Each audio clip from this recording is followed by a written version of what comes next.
Czy chcesz zatrudnić nowych pracowników do swojej firmy i szukasz najlepszych pracowników na rynku?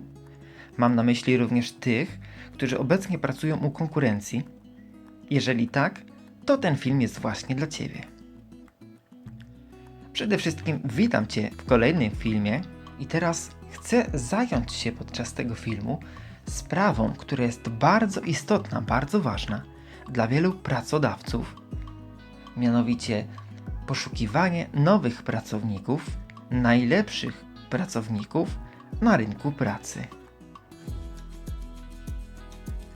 Ten film będzie trochę niekonwencjonalny. Nie będzie wpisywał się w kanon dotychczasowych większościowych przekonań pracodawców na rynku pracy. Nie będzie to masówka, nie będzie to poszukiwanie ogromnej ilości pracowników i wybieranie pośród nich jednego tego wyjątkowego pracownika spośród morza CV, które są wysyłane za każdym razem w odpowiedzi na ogłoszenia umieszczane na portalach ogłoszeniowych. Teraz chcę z Tobą porozmawiać na temat tego, w jaki sposób przyciągnąć najlepszych pracowników z rynku pracy. Mam tutaj na myśli również tych, którzy obecnie są zatrudnieni u Twojej konkurencji. Najpierw chcę jednak zacząć od czegoś istotnego. Badania wskazują, że pracodawcy myślą, że głównym czynnikiem motywacyjnym dla pracowników są pieniądze. Otóż muszę zmartwić większość pracodawców. Nie jest to prawda. Z perspektywy pracowników, źródłem motywacji pracowników nie są głównie pieniądze, a jest nim kilka innych czynników, o których opowiem Ci w tym filmie. Chciałbym zacząć od kwestii, którą większość osób myślę, że zna, myślę, że o niej wie, ale z jakiegoś powodu jest ona zawsze odsuwana na jakiś drugi, może trzeci plan. Chodzi mi tutaj o to, aby praca była połączona z pasją człowieka. Niby trywialne, niby proste, a jednak dość ważne z punktu widzenia tego, jeśli szukasz pracownika na dłużej niż miesiąc, 2, 3, pół roku, a może rok. Jeśli szukasz pracownika, z którym mógłbyś się związać na 5, 10, 15 lat. W pierwszej kolejności szukaj osób, które mają pasję powiązaną z tym, czym zajmuje się Twoja firma. Myślę, że to dosyć oczywiste z punktu widzenia osób, które same zakładając firmę, bardzo często robią to w oparciu o własne pasje. Daj możliwość rozwoju pasji, które mają pracownicy lub przyszli pracownicy w Twojej firmie. Dzięki temu taki pracownik pozostanie z Tobą na bardzo długi czas. Niestety jest bardzo dużo firm na rynku, które w swoich ogłoszeniach bardzo pięknie piszą możliwość rozwoju pasji, poszerzania horyzontów, wysyłania na dodatkowe kursy, szkolenia itd., itd. Niestety okazuje się to pięknym ogłoszeniem, które kończy się z dniem podpisaniem umowy, gdzie pracownik wpada w rytm pracy etatowca i po pasji tyle. Pamiętaj o tym, aby podczas pracy był odpowiednio zbilansowany czas pracy w stosunku do życia osobistego, aby nie zgasić pracownika, nie zgasić jego zapału, chęci i przede wszystkim tej pasji, która w nim jest w tych pierwszych dniach pracy. Ambitna i ciekawa praca to coś, czego chcemy doświadczyć wszyscy. Każde wartościowe miejsce pracy stawia pracownikowi ciekawe i ambitne zadania do wykonania. Również w Twojej firmie warto, aby każdy z pracowników otrzymywał raz na jakiś czas ambitne i ciekawe projekty do wykonania. Każda forma monotonnej pracy nie jest czynnikiem motywującym pracownika do rozwoju umiejętności. Nie sprawia również, że pracownik utożsamia się z miejscem pracy jako miejscem ambitnego rozwoju i ciekawej perspektywy. W długiej perspektywie czasu mało ambitna i nieciekawa praca jest postrzegana przez pracownika jako przykry obowiązek. Bardzo często pracownicy rezygnują z pracy, gdy są przymuszani do tego, aby każdego dnia przychodzić i wykonywać czynności, których tak naprawdę nie lubią.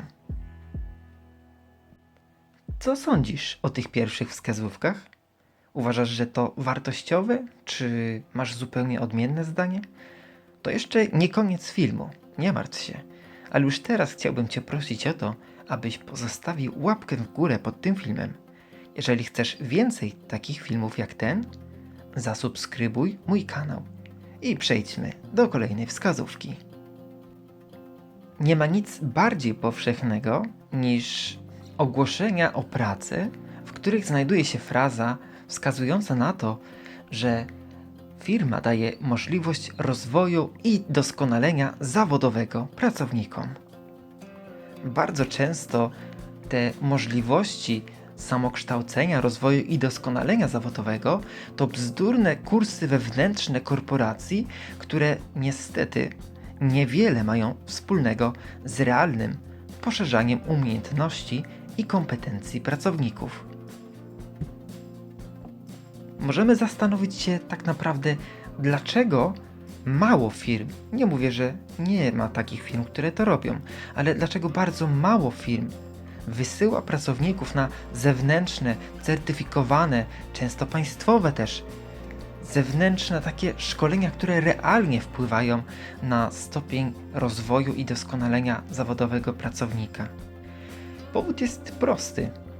Firmy, korporacje i mali pracodawcy boją się, że wyszkolony pracownik odejdzie do konkurencji. Czasem jest to oczywiście prawda. Oznacza to, że trzeba zbudować takie warunki pracy, aby pracownik nie odszedł. Zbuduj takie warunki pracy, aby pracownicy z innych firm wysyłali swoje CV i listy motywacyjne, mimo że nie prowadzisz obecnie rekrutacji w swojej firmie. Daj pracownikowi swobodę działania. Im mniej stresu w pracy i więcej możliwości wykazania się przez pracownika, tym więcej możliwości zaangażowania się pracownika w firmę, w życie firmy.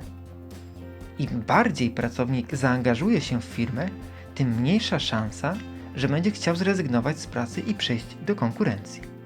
To jest główny powód tego, że pracodawcy, korporacje i firmy się boją. Miejsce pracy nie zawsze jest na tyle wartościowe, aby dobrze wyszkolony pracownik chciał w niej zostać.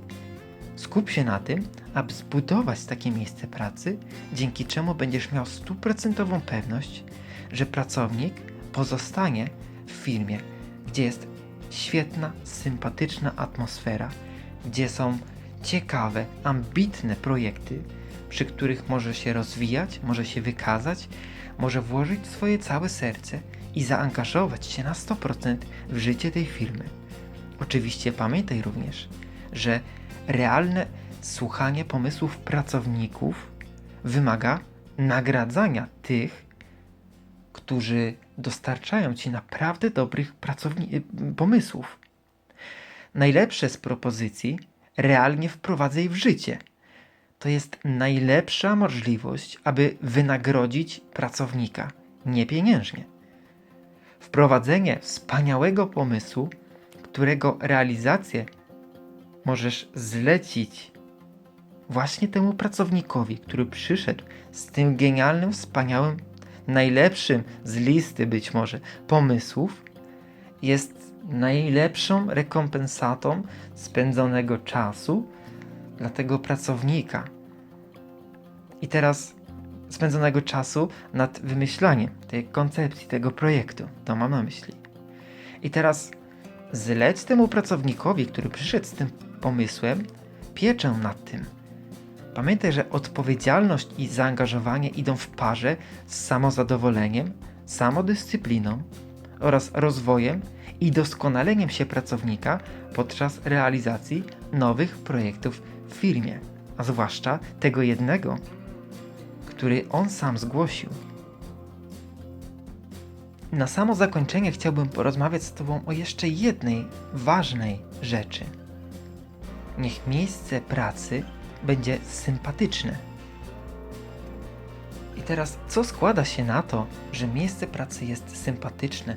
Co składa się na to, że pracownik postrzega miejsce pracy jako miejsce sympatyczne? Przede wszystkim sympatyczni współpracownicy.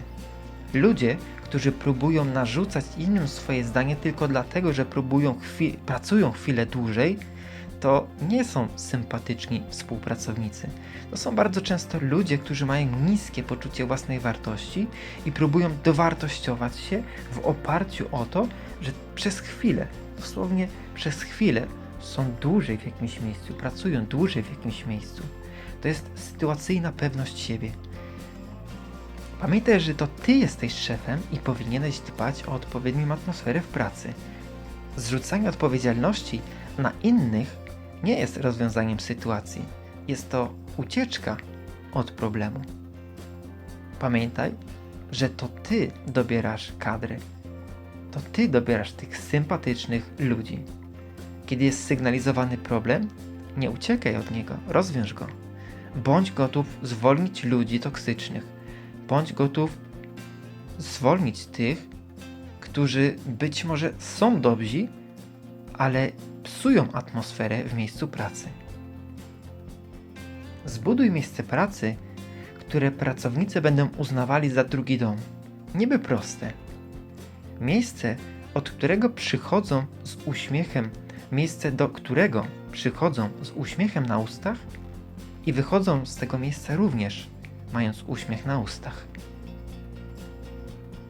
Dobrym sposobem, teraz praktykowanym przez korporacje, ale i troszkę mniejsze firmy, również średnie, jest, jeśli masz taką możliwość, zrób to oczywiście, zbudowanie miejsca integracji, w którym pracownicy po godzinach pracy będą mogli wspólnie odpocząć, pograć na przykład w bilard, w gry planszowe, zintegrować się, napić się piwa, kawy, herbaty, poznać się.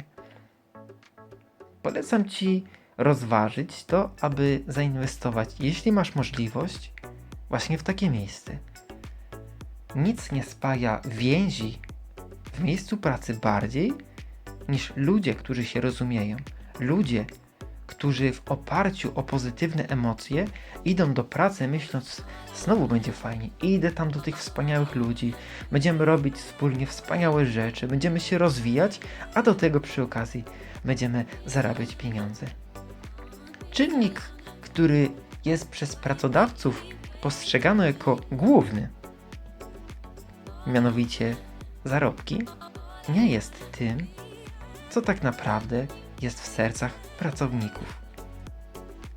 Mam nadzieję, że zainspirowałem Cię tym filmem do tego, aby choć trochę pomyśleć na temat perspektywy w Twojej firmie, która życzy Ci, aby każdego dnia rozwijała się, była wspaniałym, sympatycznym miejscem pracy, ambitnym, pełnym wspaniałych rozwojowych projektów oraz miejscem, które inwestuje w pracowników. Spodobał Ci się ten film? Zostaw koniecznie łapkę w górę pod tym filmem. Jeżeli chcesz obejrzeć więcej filmów takich jak ten, to subskrybuj mój kanał, aby nie pominąć nowych filmów. Zostaw komentarz poniżej i napisz, który z punktów był dla Ciebie najbardziej wartościowy. Podziel się tym filmem ze znajomymi i do usłyszenia w następnym filmie. Cześć!